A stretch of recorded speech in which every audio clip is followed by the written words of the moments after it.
ዋናው ትልቁ የማስተላልፈው መልእክቱ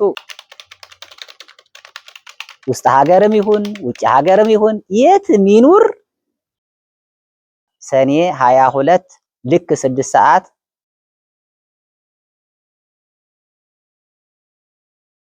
በስመ አብ ወወልድ ወመንፈስ ቅዱስ አሃዱ አምላክ ዘላለም ሥላሴ።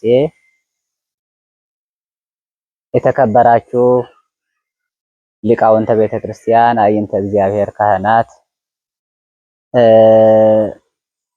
ምዕመናን፣ ምዕመናት ሁላችሁም የእግዚአብሔር ቤተሰቦች የእናታችን የቅድስት ድንግል ማርያም ወላዲተ አምላክ ወዳጆች በእግዚአብሔር ስም እንደምን አላችሁ? እንደምን ዋላችሁ? እንደምን ከረማችሁ? ያሰባሰበን ያገናኘን በስሙ የባረከን የቀደሰን ያከበረን አምላካችን ይክበር ይመስገን።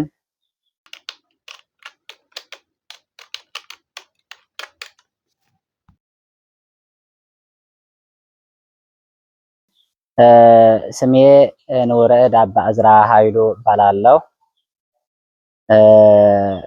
የማስተዳድርበት ቦታ መንበረ ስብሐት ቅድስት ልደታ ለማርያም እና ቅዱስ ዑራኤል ቤተክርስቲያን በሰሚት አካባቢ ፍርድ ቤት አካባቢ የሚገኝ ቤተክርስቲያን ነው። የዛ ቦታ የዛ ቤተክርስቲያን አስተዳዳሪ ነኝ።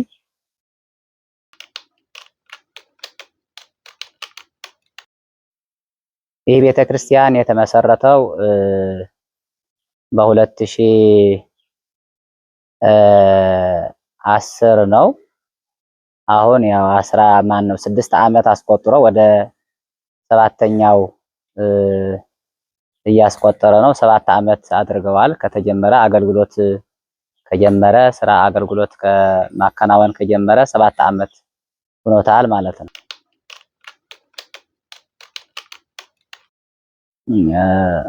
ጥሩ ነው። አሁን ያለው ያው እንግዲህ እንደተጀመረ 7 ዓመት ያስቆጠረ ነው። በትክክል ግን እንደ አጀማመሩና እንደ አካባቢው እንደምናየው ግን ብዙ ስራ ተሰርቶበታል ማለት አይቻልም። አምልኮቱ የሚፈጸምበት ቤተክርስቲያኑ አለ፣ አውደ ምህረቱም ያው አለ። ነገር ግን እስካሁን ድረስ እየተሰራ ያለው ያው የዚህ የቤተክርስቲያኑ ሁኔታ ብቻ እሱን ማጠናከር እንጂ ሌላው አስፈላጊ የሚባል ስራ ግን በቀኝም በግራም የምታያቸው በሮች አሉ፣ የተጀመሩ በሮች አሉ። 2 በሮች የዚህ ቤተክርስቲያን በሩ 4 ነው። ነገር ግን ያው 2ቱ ተጀምረዋል፣ 2 ደግሞ ገና ይቀርበታል ማለት ነው። ሌላው ደግሞ ትንሽ የቦታ ጥበት ስላለው የማስፋፊያም ያው ትንሽ ሙከራ ነገር አለ እስካሁን ድረስ ባለው ማለት ነው።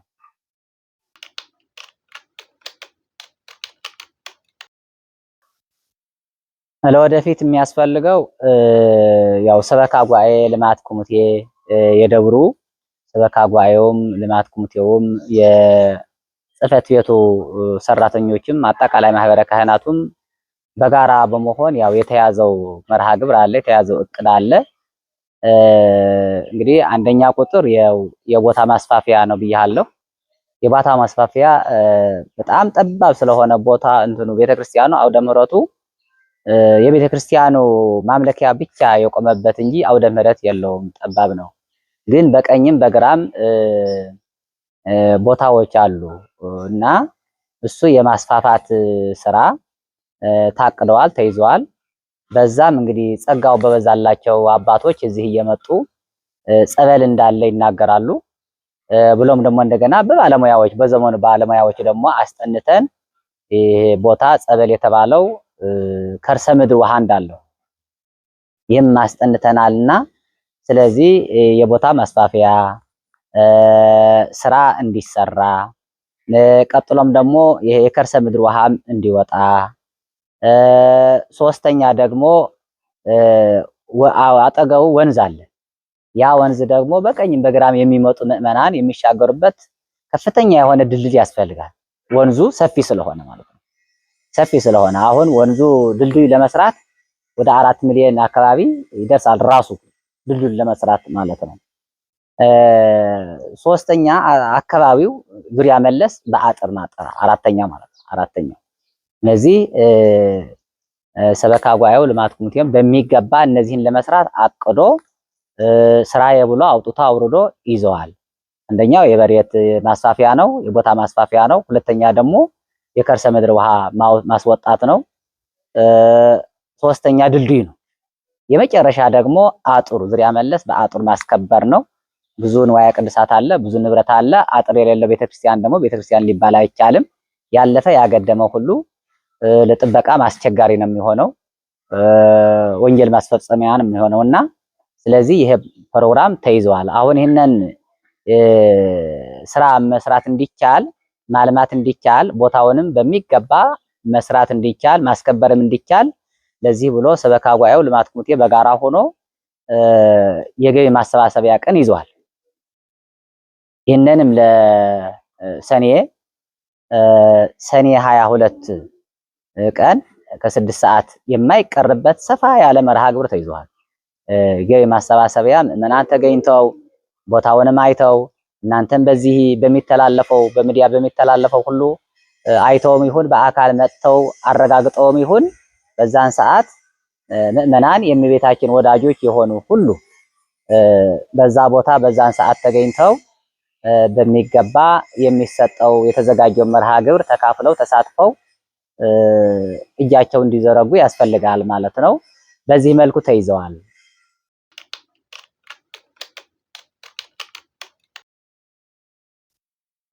ሆቴሉ የተያዘው በዚህ በሰሜት ፍርድ ቤት አካባቢ የሚገኘው ይሄ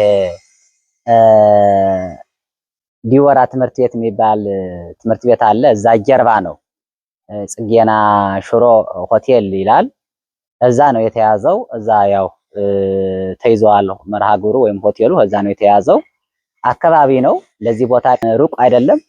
የአካባቢ ምዕመናን እዛ ተገኝተው ሆቴሉ ተገኝተው የሚጠበቅባቸው ነገር እንዲሰሩ ይሄም የተፈለገ ምንድነው የአካባቢው ምዕመናን ያው ክረምትም ሊሆን ስለሚችል በዛን ሰዓት ዝናብ ሊዘንብ ስለሚችል በአካባቢው ለትራንስፖርትም ወጪ የማይጠይቅ ታላላቆች እናቶችም አባቶችም ተገኝተው የሚጠበቅባቸውን ነገር ማድረግ እንዲችሉ ይሄ አስበው ነው ሰበካ ጉባኤም እዚህ በአካባቢያችን ያሉ ሆቴሎች ጠይቆ እዚህ እንዲሆን ያደረገ መነሻው ይሄ ነው ማለት ነው። ጽጌና ሽሮ ሆቴል ይላል ሆቴሉ።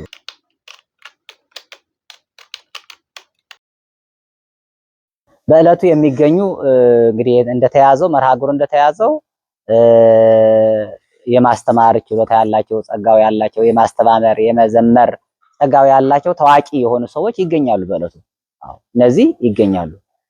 ብዙ ታዋቂ ሰዎች ይገኛሉ ብለን ነው እኛ ያዝነው መርሃ ግብሩ የተዘጋጀው። በሚገባ በስነ ስርዓት ያው ህዝቡን በአውደ ምሕረት እየተነገረ ነው። ይህ ደግሞ በዚህ ሚዲያ ያዩ ምዕመናን ደግሞ ሁሉም እንግዲህ አንደኛው ቦታው የ7 ዓመት ወይም ደግሞ የአጭር ጊዜም እንደመሆኑ ብዙ አልታወቀም። አሁን እያወቀ እንደገና እያወቀ የሚመጣ ሰው ደግሞ በጣም ቦታው ጠባብ ስለሆነ ምዕመናን ከእመቤታችን ያላቸውን ፍቅር ለመግለጽ ይመጣሉ። ሲመጣ ደግሞ የምናየው ያው አውደ ምሕረቱ ጠባብ እንደመሆኑ በጣም ይቸገራል። አገልግሎት ይፈልጋል፣ መገልገል ይፈልጋል፣ መምጣት ይፈልጋልና ስለዚህ ይህንን ሁሉ ማስወገድ እንዲቻል ይሄ ፕሮግራም ተዘጋጅቷል። ስለዚህ ጌታችን ኢየሱስ ክርስቶስ የተናገረው ነገር አለ። እስመ ኀበ አለው ክልኤቱ ወሰለስቱ ጉባኤአን በስሜ ይሄሉ ማእከሌሆሙ አነ ብለዋል። ሁለትም ሶስትም ብለዋል። የማቴዎስ ወንጌል ምዕራፍ 18 ከቁጥር 20 ላይ የተገለጸው የጌታ ቃል አለ። ማቴዎስ ወንጌል የጻፈልን ቃል ነው ይሄና ስለዚህ ምን ይላል? ሁለትም ሶስትም ሆናችሁ በስሜ ሆነው በስሜ በተሰበሰቡበት እኔ ከመካከላቸው እገኛለሁ ብለዋል። እኔ ከመካከላቸው እገኛለሁ። ይሄ ስመ እግዚአብሔር ስሙ መድኃኒት ሕይወት እንደሆኑ ያወቁ የተረዱ የገባቸው ምዕመናን ሁሉ ይመጣሉ። አምልኮቱ የሚፈጸምበት፣ ስሙ የሚጠራበት፣ ስርዓቱ የሚከናወንበት፣ ረድኤቱ የሚገለጽበት፣ አምላካዊ ኃይሉ የሚገለጽበት ቦታ ሁሉ እንግዲህ እግዚአብሔር አለ። ስለዚህ ይሄ ደግሞ አምልኮቱ ከተፈጸመበት ጀምሮ ይህ ስርዓት አምልኮ እየተፈጸመበት ስለሆነ ምዕመናን እየበዙ ወይ በዙ ህዝብ በትምህርተ መንፈስ ቅዱስ በመንፈስ ቅዱስ ትምህርት ህዝብ እየበዙ እየጨመሩ በሄዱ ቁጥር ምን ያስፈልጋል? ህዝቡ የሚገለገልበት የሚያመልክበት ሁሉም ነገር ያው ያስፈልጋል። አውደ ምሕረት ያስፈልጋል። አውደ ምሕረት ከሌለው ህዝቡ የት ሆኖ ትምህርቱ ሲማር፣ የት ሆኖ ሲያምልክ፣ የት ሆኖ ይሰግዳል፣ የት ሆኖ ይጸልያል? ስለዚህ ይህ ሁሉ ምን ያስፈልጋል? የቦታ ጥበቱን ማስወገድ ያስፈልጋል። ምክንያቱም ቦታ በተቻለ መጠን ቦታ ስላለ ለዚህ ደግሞ ለቦታው ገንዘብ ያስፈልጋል። ለቦታው ለጸበሉም ገንዘብ ያስፈልጋል። ለቦታውም ገንዘብ ያስፈልጋል። ለድልድዩም ገንዘብ ያስፈልጋል። ለአጥሩም ገንዘብ ያስፈልጋል። ይህ ደግሞ የት ያለው ህዝበ ክርስቲያን ሁሉ ቤተክርስቲያን የትም ይሁን ህዝብ አንዲት ናት። ቤተክርስቲያን አንዲት ስለሆነች በቃ ችግር አለ ከተባለ ቤተክርስቲያኗ ድጋፍ ያስፈልጋታል። ቤተክርስቲያኗ እድገት ያስፈልጋታል፣ ለውጥ ያስፈልጋታል፣ ልማት ያስፈልጋታል የሚለው ነገር ሁሉ ሲተላለፍ ህዝቡ ደግሞ ይህንን ሰምቶ እየተነገረ ያለው ለህዝብ ስለሆነ ችግሩ እየተነገረ ያለው ለህዝብ ስለሆነ ስለዚህ ህዝቡ ደግሞ በዚህ መርሃ ግብር እንደዚህ መሰለ ሲዘጋጅ በቦታው ተገኝቶ የሚጠበቅበትን የሚያስፈልገውን ድጋፍ እጅ መዘርጋት ያስፈልጋል ለማለት ነው። ስለዚህ በዚህ ሁኔታ አምላካችን ኢየሱስ ክርስቶስ ቅድም እንደገለጹት ቃሉ እንደተናገረው ቀደም ሲል ሁለትም ሶስትም ሆነው ሲሰበሰቡበት ነበር። አሁን ግን ከሁለትም ከሶስትም በላይ ሆነዋል። ከዛ በላይ ሆነዋል። ከሁለትም ከሶስትም በላይ የሆነ ሲሄድ ነገ በስቲያ ደግሞ ትውልድ እየጨመረ ትውልድም እየመጣ የቃል እግዚአብሔር ፍላጎቱ እየሰፋ ሲመጣ ምን ያስፈልጋል? ሰንበት ትምህርት ቤት አዳራሽ ያስፈልገዋል። ስብከተ ወንጌል አዳራሽ ያስፈልገዋል። ለዚህ ደግሞ እንደገና በዚህ በአካባቢ ያለ ይሄ ትልቁ ወንዝ በድልድይ ተሰርቶ እንደ ልቡ መጥቶ ያለ ስጋት ያለ ፍርሃት መጥቶ ማምለክ ካልቻለ ሲመጣ ደግሞ ያልተመቻቸ መንገድ ስለሆነ እንግዲህ አንጉቶ ይመጣል። ቅዳሴ ካለፈ በኋላ ትምህርቱም ካለፈ በኋላ አገልግሎቱ ሁሉም አምልኮቱ ካለፈ በኋላ ይመጣል። እንግዲህ ሊያገኘው የሚገባ ነገር ማግኘት አልቻለም ማለት ነው። ምን ስለሆነ ትልቁ ወንዝ አለ፣ የቦታ ጥበትም አለ። ይሄ ሁሉ ካልተከናወነ በሚገባ ካልተቀረፈ ይህንን ሁሉ ማግኘት አይችልም ህዝቡ ማለት ነው። ስለዚህ እዛ ተጨማሪ ሁለት በሮችም አሉ። ቅድም ስገልጽልህ 4 በሮች አሉ ብያለሁ። ሁለቱ እየተሰሩ ናቸው፣ ሁለቱ ደግሞ ገና ናቸው።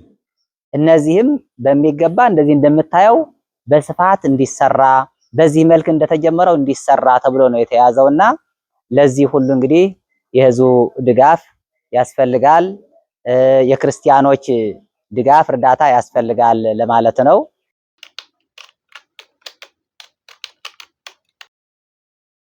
ዋናው ትልቁ የማስተላልፈው መልእክቱ ቅድም እንዳልኩት ይሄ የተያዘው መርሃ ግብር የተያዘው ፕሮግራም የማይቀርበት ነው። ይሄ የቤተ ክርስቲያኗ ጥሪ ነው። ጥሪ ደግሞ የቤተ ክርስቲያን ጥሪ ከሆነ የእግዚአብሔር ጥሪ ነው ማለት ነው። የእመቤታችን ጥሪ ነው ማለት ነው። የእመቤታችን ወዳጅ የሆነ ሁሉ የልደታ ቅድስት ድንግል ማርያም ወዳጅ የሆነ ሁሉ የትም ይኑር፣ ውስጥ ሀገርም ይሁን ውጭ ሀገርም ይሁን የትም ይኑር፣ ለመስጠት ከፈለገ ለመስጠት ፈቃደኝነቱ ካለ ይህ ጉዳይ የኔ ጉዳይ ነው። ይህ ችግር እንዲቀረፍ እኔም አለሁበት፣ የዚሁ የኔ አሻራም አለበት መኖር አለበት ብሎ ያሰበ ምእመን ሁሉ በዛው ተገኝቶ ስራ እንዲሰራ አስተዋጽኦ እንዲያደርግ የበረከት ተካፋይ እንዲሆን የቤተ ክርስቲያን ጥሪ ነው። የወላዲተ አምላክ ጥሪ ነው። ስለዚህ ቦታው ጠባብ ስለሆነ እንዲስፋፋ የሚል መልእክት ስለሆነ መልእክቴ በዛን ሰዓት ሰኔ 22 ልክ 6 ሰዓት ጽጌና ሽሮ ሆቴል ተገኝታችሁ ከእናንተ የሚጠበቅ ነገር አስተዋጽኦ እንድታበረከቱልን በእግዚአብሔር ስም ጥሪያችንን እናስተላልፋለን ነው።